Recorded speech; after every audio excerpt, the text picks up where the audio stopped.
आनंद की बात करें तो उनकी अभी जो राजनीति है वो सभी वर्गों को लेकर नहीं बात करते हैं, वो केवल एक वर्ग पर पूरा फोकस करते हैं। और यही आजाद की पत्नी की बात करें, अभी उनको कोई राजनीतिक अनुभव नहीं है, किसी भी तरीके का उन्होंने जनता से इंटरेक्शन नहीं किया है कभी भी। तो ऐसे में माना ही जा रहा है कि अगर ये। नमस्कार, मैं आश्रुति वोरा और आप देख रहे हैं नेक्स्ट 9 न्यूज। आपका बहुत बहुत स्वागत हमारे इस खास प्रोग्राम सियासी सच में। बात करने जा रहे हैं चंद्रशेखर आजाद के बारे में। चंद्रशेखर आजाद की बढ़ती हुई रणनीतियों के बारे में, जिन रणनीतियों के साथ इस बार उत्तर प्रदेश में वो जीत तो दर्ज कर चुके हैं, लेकिन अब उनका जो ध्यान है वो है उत्तर प्रदेश के उपचुनाव पर, और वही है उत्तर प्रदेश के 2027 के विधानसभा चुनाव पर। क्योंकि इस बार लोकसभा चुनाव में बीजेपी की करारी हार हुई है, जिसका फायदा आजाद को भी कहीं ना कहीं मिला है, विपक्ष को तो मिला ही है, लेकिन चंद्रशेखर आजाद भी कहीं ना कहीं उनका जो खेमा है वो भी खुशियां जरूर मना रहा है। आजाद ने नगीना सीट से 1.5 लाख वोटों से ज्यादा के अंतर पर जीत दर्ज की है, और अब उनका नाम चर्चा में बना हुआ है। लगातार उनके बयानों को लेकर, लगातार उनके तमाम पोस्टर्स को लेकर, लगातार उनके कार्यकर्ताओं के ये कहने पर कि जिसको भी आजाद से मिलना है वो परमिशन लेकर आए, आज्ञा लेकर आए तो ही मिल सकता है, नहीं तो बड़ी कार्यवाही उनके खिलाफ होती नजर आएगी। सीधे तौर पर आजाद का जो रवैया है वो बदल चुका है, तेवर बदल चुके हैं, गुरूर उनका बढ़ चुका है इस जीत के बाद। देखना दिलचस्प है कि क्या अब इस बार जो है चंद्रशेखर आजाद जिस हिसाब से उपचुनाव में अपना एक दांव चलने का प्रयास कर रहे हैं, क्या इस उपचुनाव में वो जीत दर्ज कर पाएंगे या नहीं। और इसी बीच कयास अब इस बात पर भी तेज है कि उनकी पत्नी वंदना कुमारी को वो बिजनौर की मीरापुर सीट से चुनावी मैदान में उतार सकते हैं, लेकिन उनके सामने कांटे की टक्कर देंगी मायावती, क्योंकि मायावती के नाम पर भी कयास है कि आकाश आनंद की वापसी के साथ साथ ही मायावती आकाश आनंद पर ही दांव चल सकती हैं और उपचुनाव में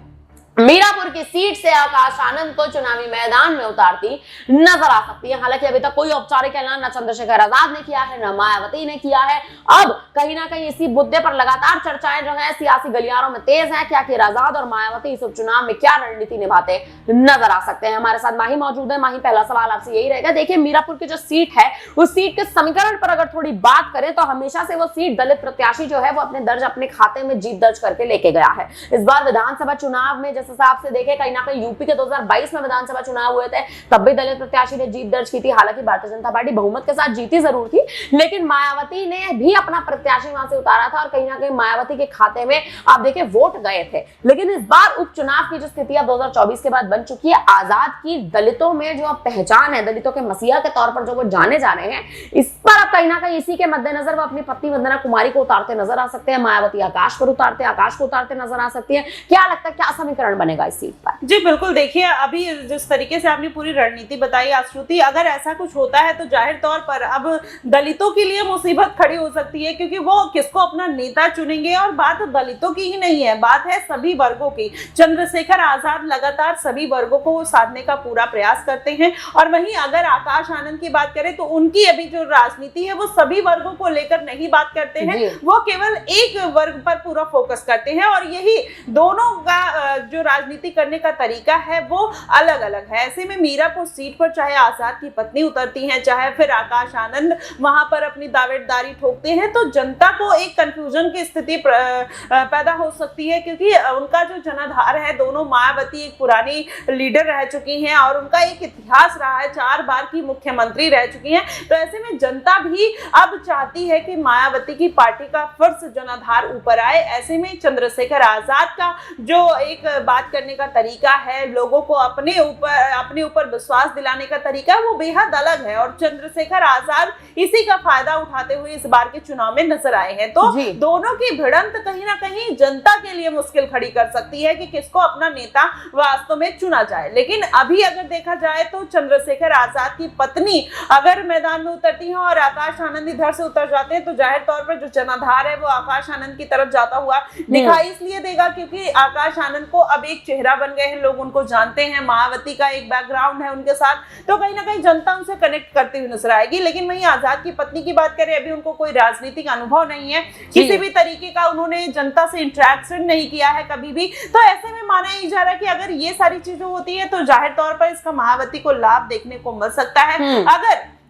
आकाश आनंद एक सही रणनीति के साथ आगे बढ़ते हैं तो। जी, आकाश आनंद सही रणनीति के साथ आगे बढ़ते हैं तो कहीं ना कहीं मायावती का जो जनाधार है वो उत्तर प्रदेश में वापस मजबूत होता नजर आ सकता है। लेकिन ये वही आकाश आनंद है जिन आकाश आनंद को इस बार लोकसभा चुनाव के बीच मायावती ने उनके पद से हटा दिया था उनके तमाम बयानों के चलते, और अब मायावती पर जब गाज गिरी तो मायावती ने एक बार फिर से आकाश आनंद की वापसी करा दी पार्टी में। उन्हें उत्तराधिकारी का पद नहीं दिया लेकिन नेशनल कोऑर्डिनेटर का पद दे दिया। माही क्या लगता है मायावती की रणनीति क्या है आकाश को वापसी करवाने की? देखिए, मुझे ऐसा लगता है रणनीति यही है, क्योंकि उनके पास अब कोई उत्तराधिकारी नहीं है। अगर वो बाहरी किसी व्यक्ति को लेकर आती है तो मायावती की पार्टी के मर्म को उतने आसानी से समझ पाएगा या फिर उतनी ही मेहनत से काम करेगा, अपना समझकर काम करेगा। क्योंकि आप देखेंगे बड़ी बड़ी पार्टियां एक साथ गठबंधन में आती है, लेकिन जब समय पड़ता है तो कहीं ना कहीं सत्ता पलटने के लिए उनका नुकसान कर चली जाती है। तो मायावती भी यही सोच विचार के, क्योंकि उनके पास कोई ऑप्शन नहीं है, अगर चंद्रशेखर आजाद भी उनके साथ जाते तो कहीं ना कहीं वो अपनी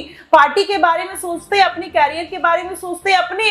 लिए सोचते कि आने वाले दिनों में उनको सीएम। तो गठबंधन की सरकार बनाना कुछ समय के लिए ठीक है, लेकिन आने वाले दिनों में वो बहुत ज्यादा दिन तक नहीं चलती है। और मायावती का यही मतलब रहा होगा कि आकाश आनंद की उनको फिर से एंट्री करानी पड़ी। आनंद कुमार की भी एंट्री मानी जा रही थी, लेकिन फिर कहीं ना कहीं आकाश आनंद अगर बीएसपी का भविष्य है तो कहीं ना कहीं अगर अभी से वो आएंगे नहीं, राजनीति में जाएंगे नहीं, कुछ छोटी छोटी गलतियां नहीं करेंगे तो सीखेंगे कैसे? ऐसे में उनको घर पे बिठा देना और मैच्योरिटी के लिए उनको क्लासेस देना, वो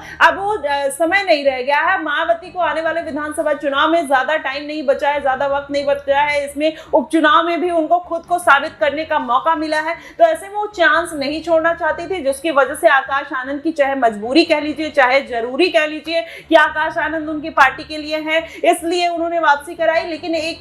जो माहौल बन रहा था उनके फेवर में बन रहा था, कार्यकर्ता भी लगातार मांग कर रहे थे कि आकाश आनंद की वापसी हो, नहीं तो पार्टी छोड़ देंगे। तो ये बात भी मद्देनजर रखते हुए मायावती ने यह फैसला लिया होगा। मायावती के जो फैसले हैं वो कहीं ना कहीं आप देखें उत्तर प्रदेश में जो मौजूदा स्थिति बनी हुई है उस स्थिति को बदलना चाह रही है मायावती, क्योंकि लोकसभा चुनाव में मायावती की करारी हार हुई है, आकाश आनंद की वापसी हुई है और बिजनौर की अब जो सीट है इस यूपी के 17 सीटों पर, जिन सीटों पर विधानसभा चुनाव होने वाले हैं उनमें से बिजनौर की सीट लगातार चर्चा में बनी हुई है। देखिए कहीं ना कहीं माई ये भी कयास लगाया जा रहा है कि आकाश आनंद जो है वो खुद ना उतर के अपनी पत्नी को उतार सकते हैं, क्योंकि मायावती हाल ही में आप देखें जिस हिसाब से लगातार चर्चाएं तेज थी कि आकाश आनंद को पद से हटा दिया गया, कार्यकर्ता नाराज है, जनता नाराज है यूपी की मायावती से कि आखिर आपने क्यों आकाश आनंद को हटाया। तो मायावती कहीं ना कहीं उनकी पत्नी पर दांव चल सकती थी, लेकिन ऐसे कोई भी आप देखें जो अटकलें थी वो मात्र केवल अटकलें रह गई। क्या अब आकाश आनंद जो है वो खुद ना उतर के, खुद नेशनल कोऑर्डिनेटर का पद संभाल के चुनावी मैदान में ना उतर के, क्या अपनी पत्नी को और दूसरी ओर चंद्रशेखर आजाद अगर अपनी पत्नी को उतारते, क्या लगता है किसकी जीत होती यहाँ पर नजर आ सकती है?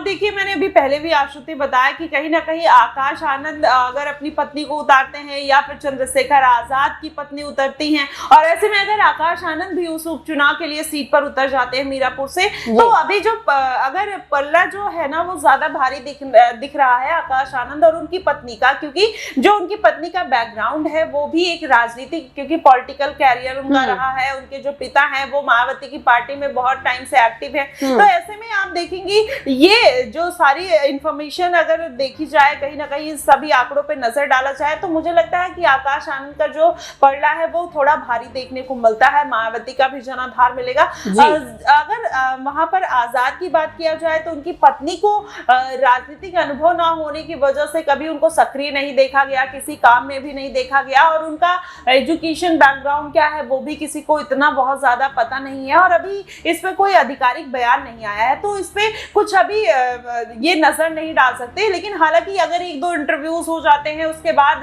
थोड़ी क्लियरिटी आ जाती है कि जनता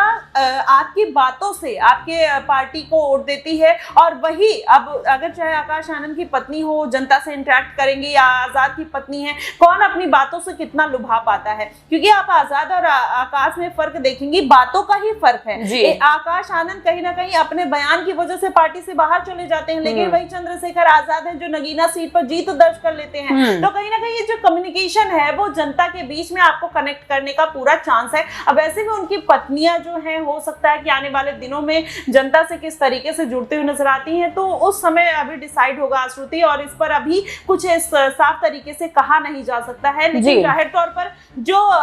अगर देखा जाए वेटेज जो है वो आकाश आनंद की तरफ जाता हुआ दिखाई देता है। बिजनौर में कहीं ना कहीं जो पूरा सियासी समीकरण है, मीरापुर सीट पर जो दलितों का दबदबा है वो दबदबा कहीं ना कहीं आकाश आनंद की ओर जाता साफ तौर पर दिखाई दे सकता है, क्योंकि मायावती ने इस बार आकाश आनंद पर दाव जरूर चला है, लेकिन आजाद भी कच्ची गोलियां नहीं खेल रहे हैं। चंद्रशेखर आजाद ने भी इस बार अगर देखें तो कहीं ना कहीं अगर वो अपनी पत्नी को चुनावी मैदान में उतारते हैं तो जीत कहीं ना कहीं आजाद की भी हो सकती है, क्योंकि चंद्रशेखर आजाद दलितों के मसीहा के तौर पर संसद में भी पेश हुए हैं, जनता के बीच भी पेश हुए हैं, और उनके वादे जो हैं वो कहीं ना कहीं जनता को लुभाते नजर आ रहे हैं। फिलहाल अब देखना दिलचस्प है कि आखिर उत्तर प्रदेश में किस हिसाब से दलितों के मसीहा चंद्रशेखर आजाद जो हैं वो किन सीटों को यूपी में कहीं ना कहीं साधते नजर आएंगे, और वहीं सामने आकाश आनंद अगर उतरते हैं, मायावती किस पर अपना दाव चलती नजर आएंगी। ये भी कहीं ना कहीं आप देखना होगा कि आखिर मायावती और आजाद की रणनीति जो है वो यूपी में किस हिसाब से वोटों को साधती नजर आ सकती है। फिलहाल अब इस पर आप क्या कहेंगे, आप हमें कमेंट करके जरूर बताएं। बाकी तमाम बड़ी खबरों के लिए आप बने रहिए हमारे साथ, देखते रहिए नेक्स्ट टाइम न्यूज।